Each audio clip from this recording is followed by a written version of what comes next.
And welcome back, everyone, to What If Week. The week of What If. This one goes as a Cardboard Idiot. That's question one. Doubloon from Ninjago was Ghostrider. Look, I have said my piece on my feelings towards Ninjago. It's not my thing. I can tell by a large portion of my audience that they do like it, or at least by a vocal group of my audience that they are fans of Ninjago and want that my opinion on Ninjago. Problem is, because I don't have a very large interest in it, my passion towards it is not very strong. So, but that being said, I needed a one shot for the day. I figured we can talk about this. And I figured out a way we can do this that I can at least be a bit more in depth than having like a 3-minute video saying he would complete wreck the verse. Because let's summarize real quick. There's not a single being in the Ninjago universe that could deal with Ghostrider, okay? Ghostrider's not the strongest being in Marvel, but the Ninjago universe tier is not a high universal tier. Whereas Ghostrider is a universal level threat at his peak power, with abilities that would probably make most of the Ninjago cast sweat their ass off, if not just be completely screwed over. This includes things like using not just straight fire, but hellfire, being completely invulnerable to all but holy weapons, capable of burning your soul, eating your soul, using the penance stare, which can put all the pain you've ever used or done against someone against you. He's literally, Ghostrider is one of the most powerful beings when I say most powerful beings, in terms of like the beings on the planet Earth, he's one of the most powerful beings on the planet. In the Marvel Universe, and I mean like the actual Marvel comics, he's definitely up there. Take out your cosmic level deities who can just thrash him. Thanos can thrash him. But Thanos the penance stare doesn't even work on Thanos. There are individuals who can survive and even neg the penance stare, but they are a far few between. The Ghostrider is someone who scares the piss out of Doctor Strange, who is super powerful. My point being is, if you gave anyone the abilities of the Ghostrider in the Ninjago world, well then, they're the world would be effed if that guy ever decided to just do away with it. So what I decided to do is go to the Ninjago site, particularly Doubloon's wiki page, and look at all his story beats, what happened there, and seeing how they would change. Now there's about, let's see here, 1, 2, 3, 4, 5, 6, 7, 8, 9, 10, 11, 12, 13. Yeah, okay. Oh, and then not 13, 12, because the Tall Tales of Doubloon is non-canon. There's about 12 different story beats, or at least that he's involved in to some degree. So we can go over them. So Encrypted is described as Doubloon was rescued from his realm by Nadakan using the Realm Crystal. After reuniting with the rest of the crew and celebrating, Doubloon accompanied his captain Ninjago after witnessing his destruction, and Nadakan obtaining the Jin blades, fled back to Ninjago. Okay, so let's actually say this is probably the point where he became Ghostrider, being rescued from his realm by something happened in his realm crystal, whatever, and that's where he becomes the Ghostrider. Okay, because nothing there can really be described as anything amazing. Misfortune Rising. With the help of the crew, Doubloon converted the Misfortune's keep into an airship. Converted it into an airship and later crashed into the Mountain of a Million Steps.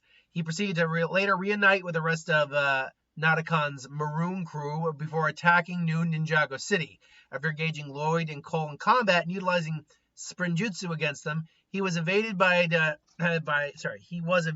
two of them using air jutsu, and later fled with his fellow sky pirates after Kai was sucked into the Sword of Souls. Okay, so this is where big changes can come into play. As we know, anything the rider mounts becomes his steed. That would include we saw in the movies, that included a giant or like gorging just mining vehicle, a car, his motorcycle, a horse, sentient objects. Hell, the prehistoric one apparently rode a mammoth. So here he converted the Misfortune's keep into an airship. That would become his steed mount, and he would literally crash a flaming hell airship into a mountain. He would then proceed to reunite with the rest of Nadakan's crew, a marooned crew after attacking New Ninjago City. As the Ghostrider, if he chose to do that, he wouldn't really be able to do the penance stare per se, because Cole and Lloyd are really someone the penance stare would be very effective against. But it really wouldn't matter, because using Hellfire, the Ghostrider's near invulnerability, it really wouldn't matter. He could just decimate them and pretty much take the city. Now, there is some catches, catch 22 to be precise, that the Ghostrider used to only come out at night, but that has since been changed up.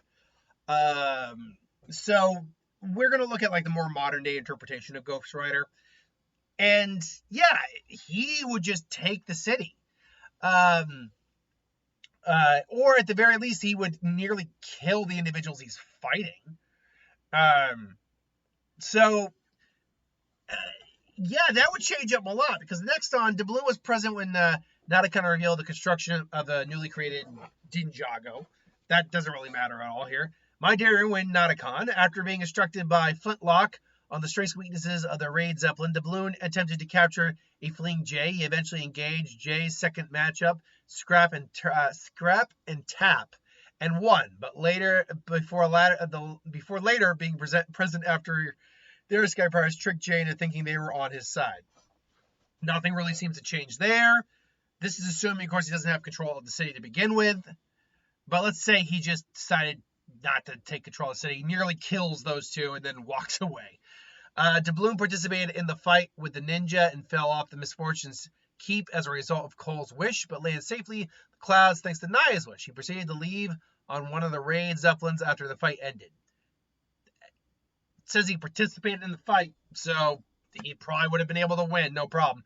Doubloon was present for the police commissioner, Tommy, and Simon jumped off the Misfortune keep and later witnessed Flintlock's failed mutiny and subsequent demotion.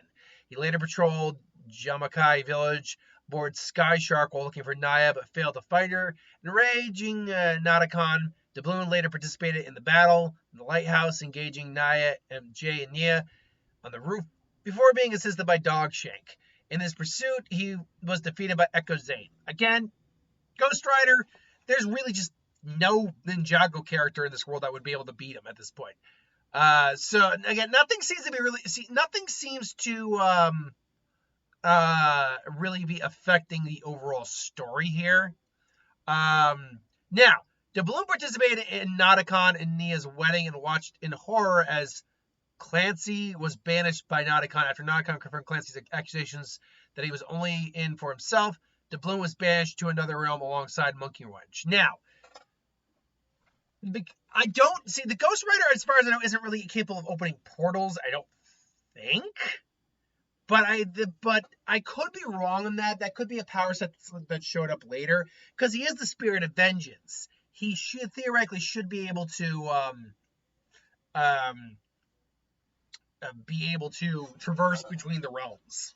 So that shouldn't really matter, as he would probably ultimately just take down Nadakon. So yeah, there's a couple more parts we can go over, but this long and short of it is, if this guy or any character became Ghostrider in the Ninjago world, they would be the strongest character in the verse, hands down, bar none.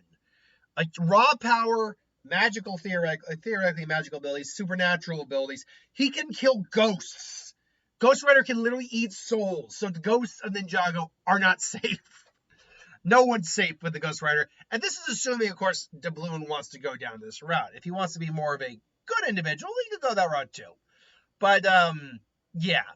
Ultimately, that's my thoughts. It's not the most engaging what if I've done, but I at least tried to do more with it than I normally would do with Ninjago. So I do hope you guys appreciate that at least. Anyway, I digress. Thanks for watching. I hope you enjoyed. Like, comment, share, subscribe, and I'll see you folks for the next one. Later.